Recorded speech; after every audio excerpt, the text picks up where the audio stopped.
হঠাৎ করেই বাংলাদেশের বিরুদ্ধে মার্কিন নিষেধাজ্ঞার আলোচনাটা সামনে এসছে।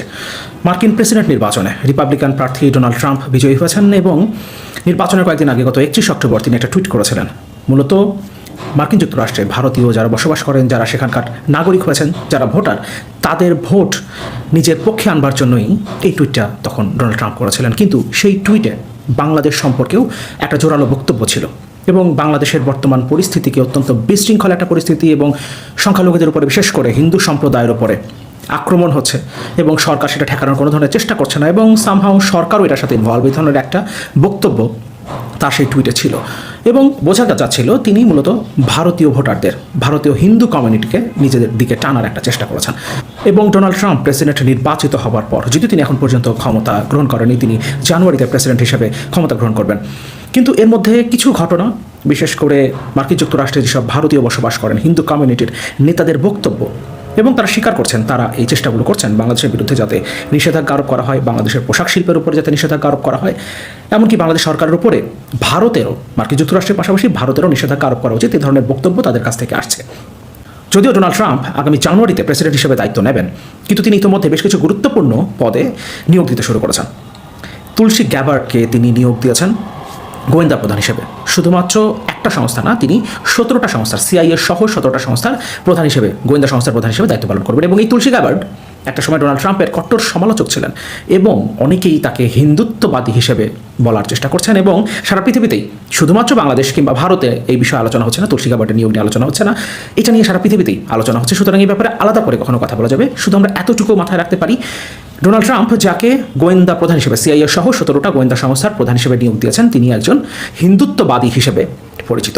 সুতরাং এটারও একটা প্রভাব বাংলাদেশের উপরে পড়তে পারে, বাংলাদেশের রাজনীতির উপরে, বাংলাদেশের বর্তমান যারা ক্ষমতায় আছেন, অর্থাৎ ডক্টর ইউনূসের নেতৃত্বাধীন অন্তর্বর্তীকালীন সরকার, তাদের উপরে পড়তে পারে।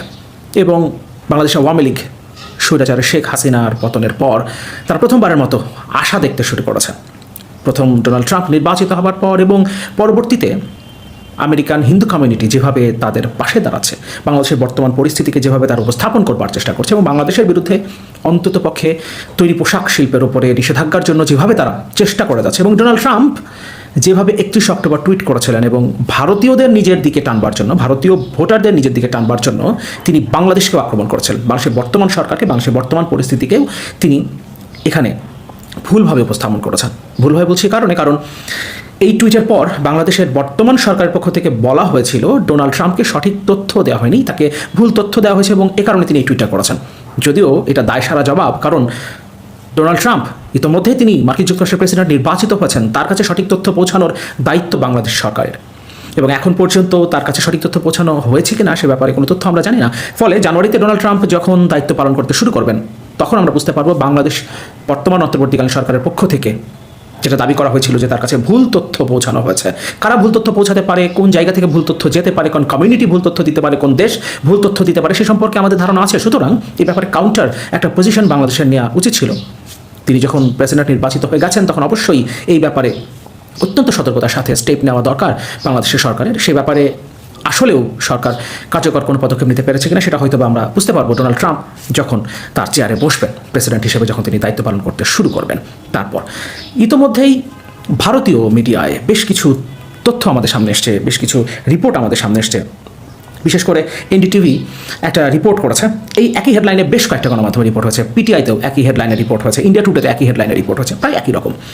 এখানে বলা হচ্ছে Indian Americans to urge Trump administration for sanctions against Bangladesh. Community members are actively, community members, Indian American Hindu community members are actively working to engage the new administration and Congress to take action against the Bangladeshi regime. Bangladeshi গণমাধ্যমেও এ ব্যাপারে report হয়েছে। Bangla news 24 একটা report করছে, একই রকম headline, বাংলাদেশে মার্কিন নিষেধাজ্ঞা আরোপে তৎপর ভারতীয় আমেরিকানরা। এখানে ভারতীয় সংবাদ সংস্থা PTI-কে দেওয়া এক সাক্ষাৎকারে ভারতীয় আমেরিকানদের নেতা ডক্টর ভারত বড়াই কিছু কথা বলেছেন, তার বক্তব্যটা আমরা একটু দেখি। তিনি বলেন, ট্রাম্প বাংলাদেশি হিন্দুদের নিপীড়ন এবং হিন্দু মন্দিরের পবিত্রতা নষ্ট করা নিয়ে ইতিমধ্যেই জোরালো বক্তব্য রেখেছেন। তিনি একজন সাহসী ব্যক্তি যিনি পরিস্থিতির উন্নতি না হলে অর্থনৈতিক নিষেধাজ্ঞার কথা বিবেচনা করতে পারেন। বাংলাদেশ সম্পর্কে নবনির্বাচিত প্রেসিডেন্ট ডোনাল্ড ট্রাম্পের সাম্প্রতিক বিবৃতিতে উৎসাহিত হয়ে বাড়াই আত্মবিশ্বাসের সাথে বলেন, মার্কিন যুক্তরাষ্ট্রের 47তম রাষ্ট্রপতি হিসেবে শপথ নেওয়ার পর হিন্দু সংখ্যালঘুদের নিপীড়নের জন্য বাংলাদেশের বিরুদ্ধে ব্যবস্থা নেবেন ট্রাম্প। আমরা ট্রাম্পের টুইটটা দেখি, বাংলাদেশ সম্পর্কে তিনি কি বলেছিলেন।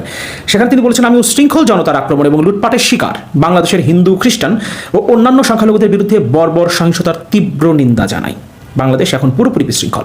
31 অক্টোবর ডোনাল্ড ট্রাম্প টুইট করছেন, আমি দায়িত্বে থাকলে এমনটি ঘটতো না। সারা বিশ্বেও আমেরিকায় হিন্দুদের অবহেলা করেছেন কমলা ও জো বাইডেন। এটা মূলত ওই ভোটারদেরকে কাছে টানবার জন্য তিনি করেছিলেন, কিন্তু সেখানে বাংলাদেশ প্রসঙ্গে তিনি যা বলেছেন সেটা রীতিমতো আপত্তিকর বলতে হবে।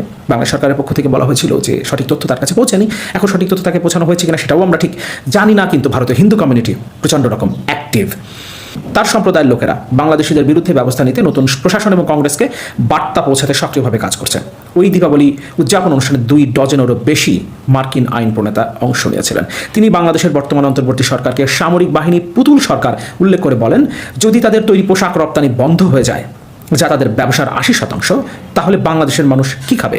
এছাড়া হিন্দুদের উপর নির্যাতন বন্ধে বাংলাদেশ সরকারের উপরে ভারতেরও নিষেধাজ্ঞা আরোপ করা উচিত বলে মন্তব্য করেন এই ভারতীয় আমেরিকান বা ভারতীয় হিন্দু কমিউনিটি যারা আমেরিকাতে বসবাস করেন, যারা সেখানকার নাগরিক, তারা যে বাংলাদেশের বিরুদ্ধে একটা নিষেধাজ্ঞা কিংবা বাংলাদেশের বর্তমান ক্ষমতাসীন সরকারকে যারা এখন দায়িত্ব পালন করছেন ডক্টর ইউনূসের নেতৃত্বে, তাদেরকে দুর্বল করবার জন্য, তাদেরকে চাপে ফেলবার জন্য তারা যে ইতিমধ্যেই কাজ করতে শুরু করেছেন সেই বিষয়টা পরিষ্কার।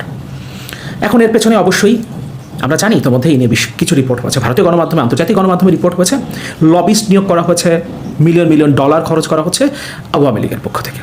বাংলাদেশ থেকে $90 বিলিয়ন বেশি গত 15 বছরে পাচার হয়েছে এবং এর অধিকাংশ বা পুরোটাই বলতে হবে আওয়ামী লীগের নেতা বা আওয়ামী লীগ সরকারের গত 15 বছরের স্বৈরাচারী আওয়ামী শাসন আমলে যেসব ব্যবসায়ীরা তাদের ছায়ায় থেকে ব্যবসা করেছেন কিংবা তাদের ক্যাশিয়ার হিসেবে কাজ করেছেন, তাদের মানিব্যাগ হিসেবে কাজ করেছেন, তারাই এই টাকাগুলো বিদেশে পাচার করেছেন। সুতরাং লবিস্ট নিয়োগের জন্য মিলিয়ন ডলার খরচ করবার জন্য আওয়ামী লীগের কাছে টাকার কোনো সমস্যা নেই। সুতরাং তারা টাকা ঢালছেন এবং তারা মার্কিন যুক্তরাষ্ট্র সহ পশ্চিমা বিশ্বকে কনভিন্স করবার চেষ্টা করছেন এবং এখানে তাদের সুবিধা হয়েছে, ডোনাল্ড ট্রাম্প ক্ষমতায় এসেছে, রিপাবলিকান পার্টির নেতা।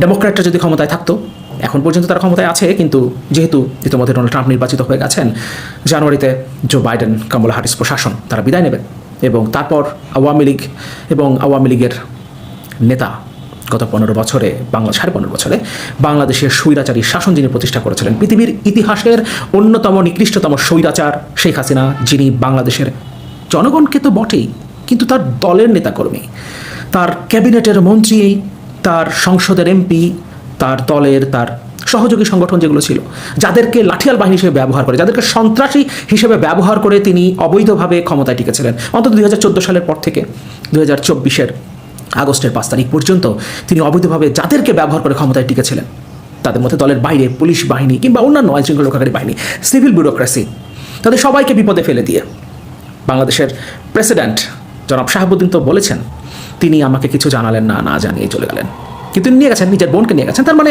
তিনি ভাবেন তার পরিবারের কথা ঠিকই ভেবেছেন, বাকিরা তো আগে থেকেই বিদেশে অবস্থান করছেন, তাদের একটা সেফ জায়গা রয়েছে। সুতরাং তিনি তার বোনকে নিয়ে দেশ ছেড়ে পালিয়ে গেছেন। তার শুধু দেশের কথা তো বাদই দিলাম, দেশকে তো তিনি ধ্বংস করেছেন, দেশ অর্থনীতিকে ধ্বংস করেছেন, কিন্তু তার দলের নেতাকর্মী, তার ক্যাবিনেটের